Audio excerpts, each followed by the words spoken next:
Oh, boss. Oh, boss. Ay. Boss, parang sira ata ang aking ano. Anong motor. problema niya? Sira. Oo. Sira. Alam ko, magaling daw ikaw magkalas dito ah. Aba, syempre. Nakatuwa. Kita mo, alam ko pa na nga sira niya nung dumating ka, kaya nakahanda na ang mga gamit ko. Buti na lang, tama-tama napuntahan ko. Galing yan. Boss, ano bang talaga, ikaw bang dabis na ano dito?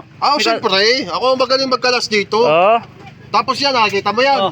Ayun, ito. Magaling din yan. Magaling din yan magkalas. Magaling din yan magkalas. Ano ba papayos mo? Alin pa yung sira niya? Boss, patingin na lang, hindi ko masyadong alam yan ng ano eh. Kung alin ang kakalasin dyan. Hindi ko masyadong alam kung alin ang kakalasin dyan. Pero, kayo, siyempre, tiwala naman ako sa inyo na kayo ang ano. Ramdam ko'y bali ang langis nito. Bali, ang langis. Oo, bali ang langis nito. Kaya pala.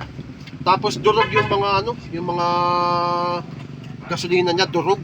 Ay, durog ang gasolina, kaya pala ano. Kaya pala medyo nasablay nga yan pag umaandar eh.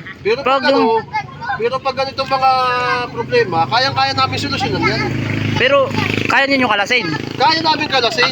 Kahit, Oo, pero ang problema, kahit lahat yan, buong ano, kaya kalasin lahat. oo, kahit buong tricycle mo kakalasin namin, ang problema, hindi namin kayang balik sa dati, buuin. Bakit naman hindi nyo eh? Kaya nga kayo ang mekaniko dito. Eh, ang alam, specialty lang namin ang magkalas. Magkakalas lang kami. Magkakalas lang kayo, parang mali yata ang napuntahan ko ah. Garantisado ito napuntahan mo. Kasi na natin, boss. Pag nagpunta dito yung mga customer namin, hindi na nakakabalik. Hindi na nakakabalik. Hindi na sila bumabalik. Bakit? Kami kakaling.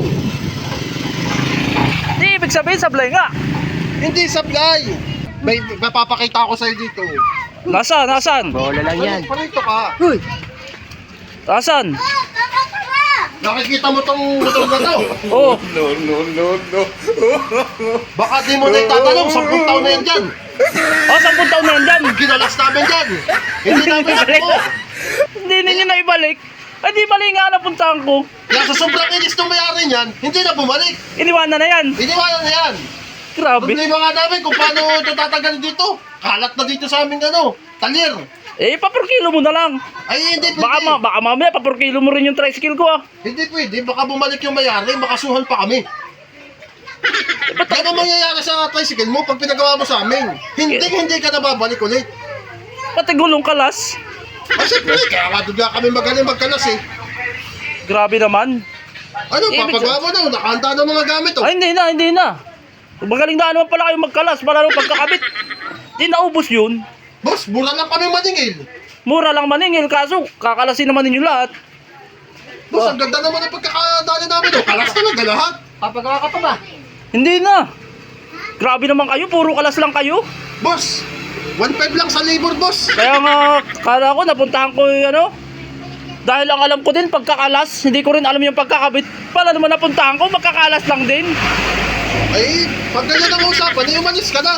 Ay, hindi. Sinasayang mong oras namin. Hindi, sama-sama na lang tayo para pag may dumating na bago, kakalasin natin lahat. Ano? Pwede naman. Ano? Tara. Tayo ang matatawagin kalas boys. Oo. Alas Okay. tayo. Sa mga gusto po magpakalas dyan, Oh, Sa mga gusto po magpakalas dyan, kami po 3 nagkakalas. Kontakin lang po ninyo kami. Ayan.